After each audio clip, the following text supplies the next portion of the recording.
Hey guys, it's me, Arlene, Delicious Delights. Welcome to my channel. Today's video, I'll be talking about the top 10 perfumes that make me feel beautiful. So obviously staying home pretty much all the time, I am pretty much living in my pajamas, my loungewear. I do not feel beautiful at all. I have nowhere to go, nowhere to dress up to. I mean, I wear makeup sometimes or when I'm filming, or I'll wear like a decent outfit, but most of the time I'm in comfy clothes, pretty much feeling like a bum. But anyways, these perfumes are here. That I want to talk about are perfumes that help me, and they help me because whenever I wear them, they automatically somehow have this special effect on me where it makes me feel prettier or more beautiful, even though I am looking like a mess at home, a hot mess, a hot mess. So let's begin. I have 10 perfumes here. The first one I want to talk about is from the house of Narciso Rodriguez. This is Narciso Rodriguez for her Low. So this is my second favorite Lily of the Valley scent. My first favorite, as some of you might know, is Edel by Guerlain, the EDT version. This is my second favorite. This is fantastic. It was a blind buy and a very successful one. So as I said, Lily of the Valley is in here as the focus, but there's also other notes in here, peony, rose, I think jasmine as well. And along with that, you get the beautiful, familiar signature Narciso Rodriguez musk, which is stunning. So I really love that one a lot. Number 9 is Dolce Gabbana The One EDP. So I think this is a limited edition bottle. It's very, very heavy and chunky. This is actually my second bottle. When I first moved to the Netherlands, I used to wear this one a lot, and I don't talk about it a lot on my channel, but I do really love it. So this is basically a creamy vanilla floral scent. It's so creamy and so sweet and so vanilla that it actually makes me think that it smells like a vanilla pudding or a vanilla custard. Very gourmand on my skin, and it is absolutely delicious, and it is so fancy and beautiful, and yeah, I am in love with this for so many years, and I'm still obsessed with it even till now. Okay, number 8 is a fragrance from the house of Estee Lauder, one that I have not talked about at all on my channel, but this was a gift from one of my viewers slash friends. She gave this to me late last year. I've never tried it, so when I first tried it, I was actually very, very pleasantly surprised. So Estee Lauder Beautiful, the name itself already helps with making me feel beautiful, but this is pretty much an old school classic kind of scent. It was released in 1985, but it's probably been reformulated since then.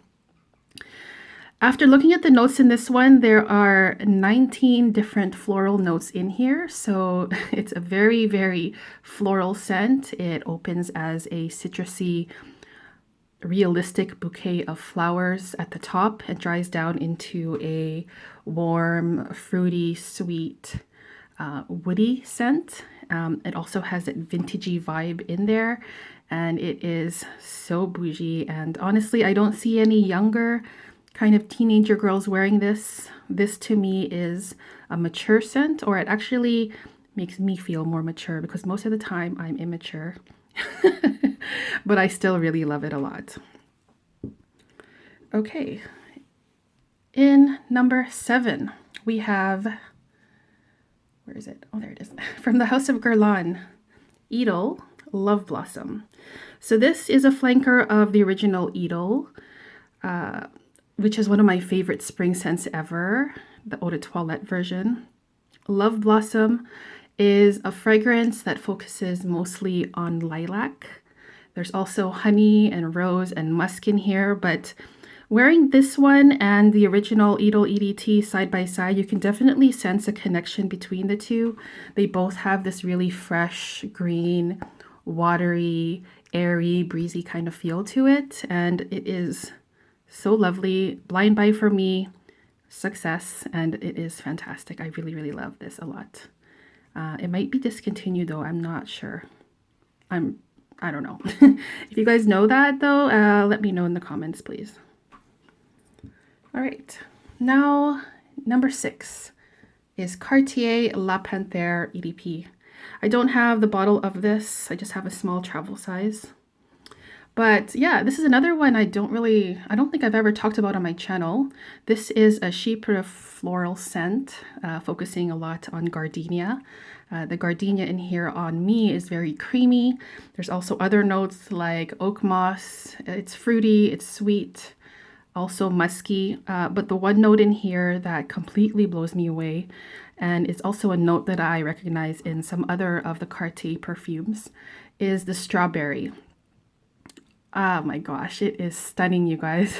I also sense this strawberry note in another perfume of theirs. It's from their private collection, and I believe it's called Le Convoitee.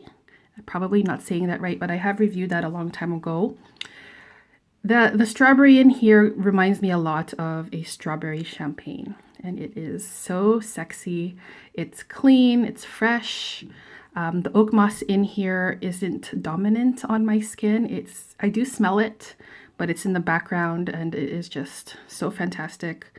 Cartier La Panthere EDP.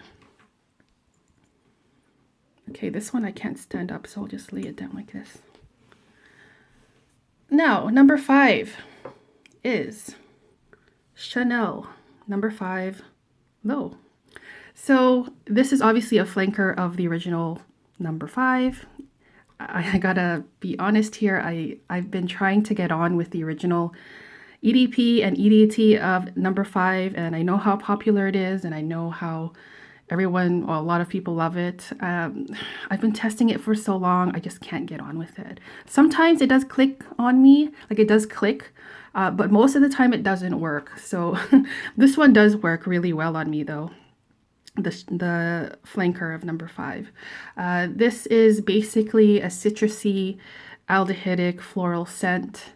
It's also quite musky. It reminds me a lot of the Aqua collection from Maison Francis Kurkdjian. It just has this very clean, crisp, simple kind of character to it. It is so beautiful.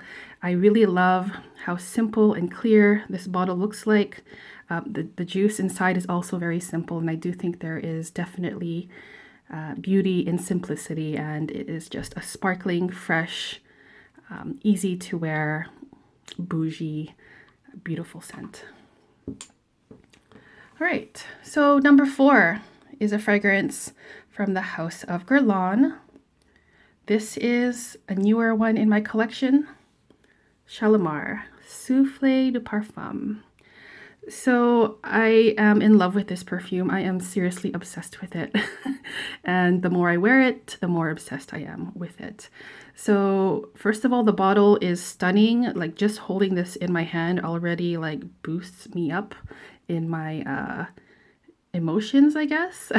This is a citrus, vanilla, lemony scent with some musk in it. It is kind of like a citrusy scent for nighttime. It doesn't have like that bright, summery kind of character in it. It is like a grown-up citrusy scent, if that makes sense. It dries down a little bit to it dries down into a slightly powdery vanilla, but I also still get the citrusy musk in here, and it is so fantastic. Very soft, very breezy, very, very sexy, and it is so gorgeous. I love that so much. All right, okay, so 3 left to go. In the 3rd spot, we have a fragrance from the house of Aqua de Parma. I have talked about this one on my channel lately. Gelso Meno Nobile. So this is a jasmine scent. There are other florals in here like like tuberose and orange blossom. It's a creamy floral. There's some pink pepper in here that adds a little bit of spice and spunk to it. Musky as well, but it's basically a realistic floral bouquet that is pretty much perfection to me in a bottle. It is so fantastic. When I wear this, I feel like I am a fairy. like literally like a fairy or a fairy godmother dressed up as a fairy floating around in a forest, an enchanted forest, where there's nothing but these beautiful white floral white flowers like jasmine and tuberose. It is just giving me this ethereal feeling that I don't know where it's coming from, why it's doing that to me, but yeah, it's just so intoxicating to me and sophisticated, and it is so gorgeous. So that's number 3. The second perfume in number 2 spot is from the house of Dior. This is a flanker of one of my most favorite perfumes of all time, Hypnotic Poison, Eau Sensuelle. So the Eau Sensuelle part is probably part of the reason why it makes me feel more sensual or more beautiful. This smells very similar to the original EDP, but it's not as thick and heavy and not as rich and deep and dark and warm. It's not that. This is more fresh. It has a bit more florally kind of scent to it. The florals in here, I believe, are ylang ylang and orange blossom. And of course, there's this beautiful vanilla in here that I do recognize in the original. And oh my gosh, I'm just so in love. I love that so much. Okay, guys, so the last one here I want to talk about. This is the number 1 perfumes that makes me feel beautiful. It literally transforms me from like a bum into like a person that's ready to go to a ballroom dance or something. This is from the house of Guerlain.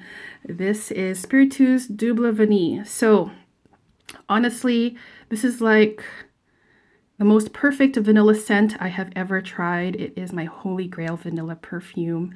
I've wanted it for such a long time. I was like hoarding decants and samples of it. Finally, I got this and I am just so in love with it. It is a creamy vanilla, delicious, smoky, boozy vanilla sweet scent. I mean, my words don't do it any justice whatsoever, but if you haven't tried this yet and you are a vanilla lover, please do. I mean, not everyone will love it, but I think most people will. And I just think it's like the prize, or like, how do you say that? The prize perfume of my entire collection. So delicious, perfect, and beautiful. And makes me feel most beautiful. More beautiful, sorry. Okay, guys, so that was my list of the top 10 perfumes that make me feel beautiful. Thank you guys so much for watching. I'd love to hear which perfumes in your collection make you feel more beautiful, especially those times when you don't feel beautiful. I want to thank you guys once again for watching, and I will see you guys in the next video. Take care. Bye-bye.